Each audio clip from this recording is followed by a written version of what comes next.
Hello everyone, I'm Steve. Marc's around. Say hi, Marc!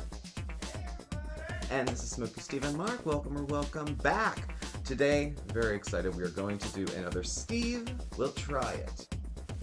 Just an excuse to show up my chest. So, you know, it is the holiday season's coming, spending a lot more time if you're me in the kitchen than other times of year. You're in there doing cookies and turkeys and stuffing and all sorts of different stuff, depending on what, if any, holidays you celebrate. There's never a bad reason to eat, usually. So, the product I'm going to show you tonight, which is new to me, is food processor. It's the Cuisinart 7-cup food processor. So there's other ones on the market, as when I was doing my homework, looking up, even within the Cuisinart brand. It's an old name, it's a familiar name for a lot of people. They have, you know, pretty good reputation for their products. So, the device that we have tonight, if you've had a food processor, is allegedly going to shred, grind, chop, even make peanut butter, allegedly. So we'll try out a few different things when we get to the kitchen, but I'll just give you the quick rundown. If you've ever had a food processor, by and large, you plug them in. And this is the base, right here. That's the base, that's the bowl. Most difficult part of using a food processor is getting the thing to fit on the base. So this is the bowl that goes with it. This is the lid that goes with it. It does snap into place when it's up, I promise. And on top of that, you have a plunger and a space. So if I've got, let's see here. Let's see if I can do this with it. It's got to click just so into place. Uber real much? Alright, so there we go after some fumbling. So this is on, this is snap, this is what'll let you know the top is connected to this. And then there's two buttons on the side of this that you can squeeze, and it gives you where to put it down and how to twist it. So that's our bowl. Now, it's got a chop stuff. So I got one of these little adapters. They come in here. And on the inside bowl, you'll see a little thing. You just match that up with that. And that's it. If you want to use the original blade, the one that comes with it, this is your traditional, almost, you know, one size fits all kind of thing. You can use this for most of your stuff. You can use it for kneading dough, allegedly, chopping, pureeing, all that kind of stuff. So it drops right into place, as you can see. So there's that. The other option, this comes off, is there are two discs for grating and shredding. And they're unbelievably sharp, that's why there's tape on them. One is for a medium grade, and one is for fine. So I've got some produce all set up in the other room. I'm going to give it a whirl. It says these are reversible. So you can see what I'm doing. And there's the top one. And we put that on, and then we force the food through the grater into the bowl, and that's how it's supposed to work in theory, allegedly. So it also comes with a safe place to store it, because first and foremost, everything here is incredibly sharp. Please be careful, especially if you're working with food and there's water around and you're slippering. Just safety first, always. But let's see it in action. I think that'll tell a little bit more about it. So we're going to take our 7-cup, 600-watt, powerful food processor, and we're going to go in the kitchen and see if it lives up to its claim. Go!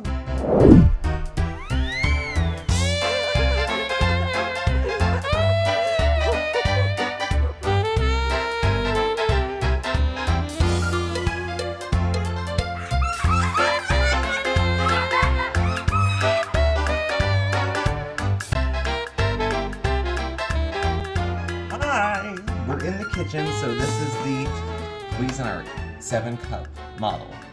So, if you're anything like me, you either have no experience with food processors or you have hard experiences with them because there's a lot of moving parts. We'll start with the basics. We talked about the base underneath, and this is the bowl, and this is the lid. So the two buttons over here, we'll pop that up, and then there's a lip in here, this I just discovered, for this end. If you can get that in there and give it back, you won't have to fight so much. So over there. So we have, of course, our slicing blades and our grating blades. One is medium, one is fine. We're going to start with the medium. So this is the extender piece. This will hold your regular chopper down, or it will also hold one of these up. And then the gist of the assembly is that we put that on, and we get it. And it's going to run against the blades. Critique number one, I'm going to have to cut it before I can shred it. Go against the blades with the pusher pushing down, and I'll probably, the theory is that I'll get sliced or diced potatoes at the bottom. But let's get a knife, because already one promise broken. So, we'll let it go. It's not going to be too big of a deal. I'll slice it. Alright, so there's a potato. Half a potato. And the disc is in. Put that up top so we can plunge it so it's safe, so you're not touching it. It has two buttons, on and pulse off. So I'm gonna... Alright. Okay, so that's a potato. Medium. Now this is the, okay, this lid came off very nicely considering. This is the only little bit of potato skin that's left. Carefully and gingerly lift out the blade, and we have hash brown shredded potatoes. These look pretty good. They look pretty good indeed. So, let's see. Let me put in the other. So that's our medium grade. Let's try fine and see how fine it is. Again, the locking, in, push down, and we'll see what happens this way. Where's my plunger? I put it in the plunger. That. Okay, ready?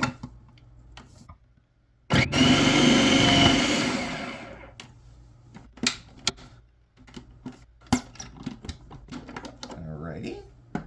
Yeah, and the little piece, it seems like there's always a little piece that doesn't sit. That's okay. And here we have some scallop potatoes, waffle fries, not waffle fries. Fries, any of that fun stuff. So this is our slicing, and then the grating is there as well. So, it says they're reversible, so let's try it in another direction. I got another potato. Put that in. And another potato that's too small to fit in there. This is round 2 for them. You shouldn't have to. I'll see in the review.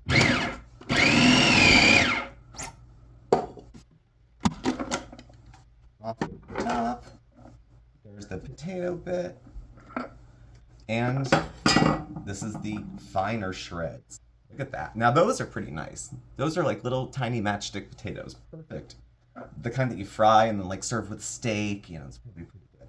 All right, I'm gonna dump this baby out, and then we're gonna try out some of the other vegetables on the attachments, and then they're the coup de grace. I'm gonna attempt to make peanut butter. We'll see how it goes. But 1 second, please. Alright, we're back. Clean bowl. Locked into place. Once it's locked, it shouldn't move. And this has some rubber on the bottom, so it's not going to slip either. So we did our 2 blades like this, and we did them with potatoes. What I want to try is using one of the attachments to try to chop some of the stuff that I chop all the time. I'm married to a retired chef, so we have mirepoix all the time. So we're going to see if I can shave a little bit of time off of that. Now, that could be a challenge because I have to put in the original blade. The original blade comes in its own container, and this actually sits in here for storage below the rim. It's very, very convenient. There's your blade. It needs the other piece that we had. Give me 1 second here. It should just slide. Hold on. Right, and we're back. So, trying some new things, but with the same attachment. So right now I have on the medium one, and I have it reversed because we're going to chop against this blade over here. So, make sure it's covered. Watch your hands. Now we're gonna see if this will slice some celery. Celery leaves strings. I'm curious, so here we go.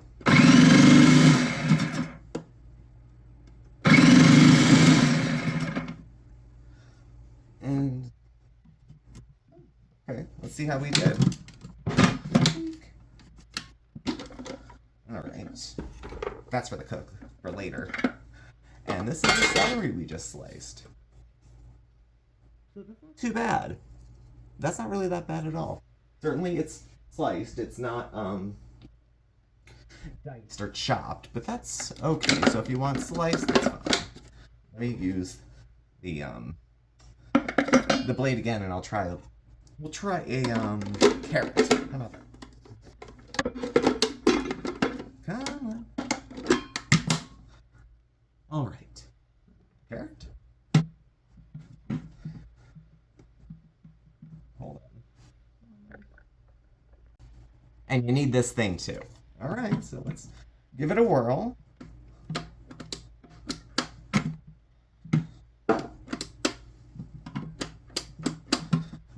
Nothing's happening. All right, so let's have a little sidebar. I have my instruction manual, and the reason I have it is because the thing stopped working. So there is troubleshooting in the directions to do it, but we've hooked it up, locked it in, all the stuff's in place, there's a blade inside, it was plugged in, and then to an extension cord to the counter, and now nothing will come out. Plugged in, not plugged in, doesn't matter. So I can only rank this on the quality of the things it actually did, and my impression of the fact that it broke after a very short amount of time.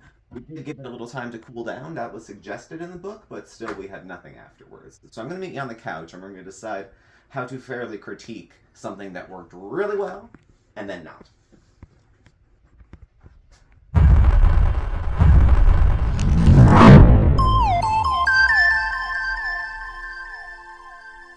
Ladies and gentlemen, this is a first for Steve Will Try It.